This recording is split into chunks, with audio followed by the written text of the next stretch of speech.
আমরা ছোটবেলা থেকে একটা কথা শুনে এসেছি, পড়াশোনা করে যে গাড়ি ঘোড়া চড়ে সে। কিন্তু এখন দেখছি বাস্তবতার বিপরীতমুখী। বড় গাড়িতে উঠে শো অফ করে content creator, influencer, trader, TikToker. As an influencer इतना पैसा कमाया ना मैंने, साला एमबीए बैंक स्टार्टअप कभी कहीं इतना पैसा नहीं कमाया। ভাই সাউন্ডটা একটু বেশি তাই না? ল্যাম্বরগিনি তো ঘুম আসবে তোমাদের। হতে যাচ্ছি বাংলাদেশের first iPhone 16 pro max user. মাঝে মাঝে ভাবি, পড়াশোনা করে কি ভুল করলাম? রঙিন দুনিয়ার জীবনটা কত না সুন্দর হয়। আসলেই কি পড়াশোনা করে ভুল করলাম? চাকরির বাজার গিয়ে দেখি এক্সপিরিয়েন্স লাগবে, মামা খালো ছাড়া চাকরি হবে না। 16-17 বছরে ইনভেস্ট করলাম, কি বেনিফিট পেলাম? চলেন খুঁজি সত্যি। ফেমাস মানুষদের উক্তি, ইউনিভার্সিটি এক্সপেরিমেন্ট, রিয়েল লাইফ পরিসংখ্যান। পড়াশোনা কি সত্যি কাজে লাগে না? সো ভিডিও শুরু করা যাক। আজকের সোশ্যাল মিডিয়া একটা ভুল জিনিস প্রমোট করে, সাকসেস বড় ঢাকঢোল পিটিয়ে দেখানো হয়। ফেলিয়ার কোনো এক অন্ধকার ঘরের কোণে পড়ে থাকে। ফেলিয়ার মানুষের কথা কে শুনবে? আপনি শুনবেন না, আপনিও শুনবেন না। সাইকোলজিস্ট লিসা ডামোর বলেন, social media create unrealistic benchmark of success. সামাজিক মাধ্যম সাফল্যের জন্য অযৌক্তিক মাপকাঠি তৈরি করে। হার্ভার্ড ইউনিভার্সিটি এর 2022 সালের রিসার্চে দেখা গেছে 73% তরুণ মনে করে তারা পর্যাপ্ত না, কারণ তারা অন্যদের লাইফস্টাইল দেখছে।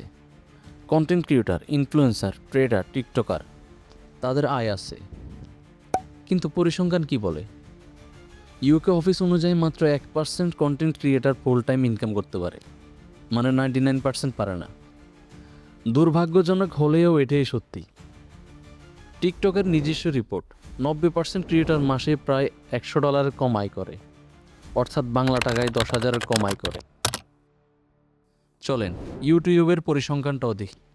ইউটিউবে 10 লক্ষ সাবস্ক্রাইবার থাকলেও মাত্র 3-5% ক্রিয়েটাররাই টেকসই ইনকাম করতে পারে। কন্টেন্ট ক্রিয়েট করা বা ইউটিউবে কাজ করা, এগুলো আপনি সাইড হ্যাসেল হিসেবে নিতে পারেন, তবে ফুল টাইম হিসেবে এগুলো করা অনেক সময় বুদ্ধিমানের কাজ হয় না। আর ট্রেডিং ইসলামী শরীয়ত অনুযায়ী হারাম, অ্যাজ এ মুসলমান হিসেবে না করাটাই ভালো। এবার আসা যাক চাকরি না পাওয়ার বাস্তবতা। বেকারের সংখ্যা বেড়েছে। বর্তমানে কর্মহীন মানুষের সংখ্যা 25,90,000। দেশে স্নাতক পাশ বেকারের সংখ্যা বেড়েছে লাখেরও বেশি। রিসেন্টলি বেকারত্বের হার আবারও বৃদ্ধি পাওয়া শুরু করছে। চাকরির বাজারের কতটা খারাপ অবস্থা হলে একটা সময়কে কলিযুগ বা কেয়ামতের আমল বলে চিন্তা করা যেতে পারে। বাংলাদেশে 2025 সালে গ্র্যাজুয়েটের বেকারত্ব ছিল 11.46%। এই হার সাধারণ মানুষের বেকারত্বের চেয়ে প্রায় 3 গুণ। এদের মধ্যে বড় একটা অংশ বিসিএস যুদ্ধ প্রিপারেশন নিচ্ছে। আমাদের প্রতিবেশী দেশ ভারতে গ্র্যাজুয়েট বেকারত্বের হার প্রায় 10.2%। এটা শিক্ষার সমস্যা না, এটা ব্যবস্থার সমস্যা, এটা স্কিল গ্যাপ, এটা চাহিদা যোগান সমস্যা। কিন্তু প্রশ্ন রয়ে যায়, পড়াশোনা করে কি ভুল করলাম? নোবেল বিজয়ী মালালা ইউসুফ বলেন, education is not about getting a job, it is about getting the power of understand the world. শিক্ষা চাকরি পাওয়ার জন্য নয়, এটা হলো পৃথিবীকে বোঝার ক্ষমতা অর্জনের জন্য। নেলসন ম্যান্ডেলা বলেন, education is the most powerful weapon which you can use to change the world. শিক্ষা হলো সবচেয়ে শক্তিশালী অস্ত্র যা তুমি পৃথিবী পরিবর্তন করতে ব্যবহার করতে পারো। চলেন দেখে আসি গবেষণা কি বলে। Harvard study of adult development 85 বছরের রিসার্চ দেখায়, যারা শিক্ষিত তারা সিদ্ধান্ত নেওয়ায় স্মার্ট, অর্থনৈতিক পরিকল্পনায় ভালো, লাইফ স্টেজ মোকাবেলায় বেশি শক্তিশালী। ওয়ার্ল্ড ব্যাংক রিসার্চ, 1 বছর বেশি পড়াশোনা জীবনভর আয়ের পরিমাণ বাড়ায় 10% পর্যন্ত।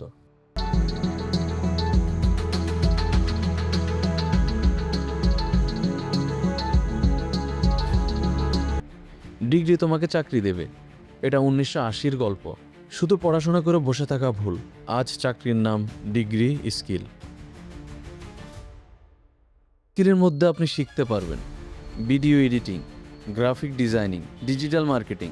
চাইলে আপনি নিজেও উদ্যোক্তা হয়ে যেতে পারেন।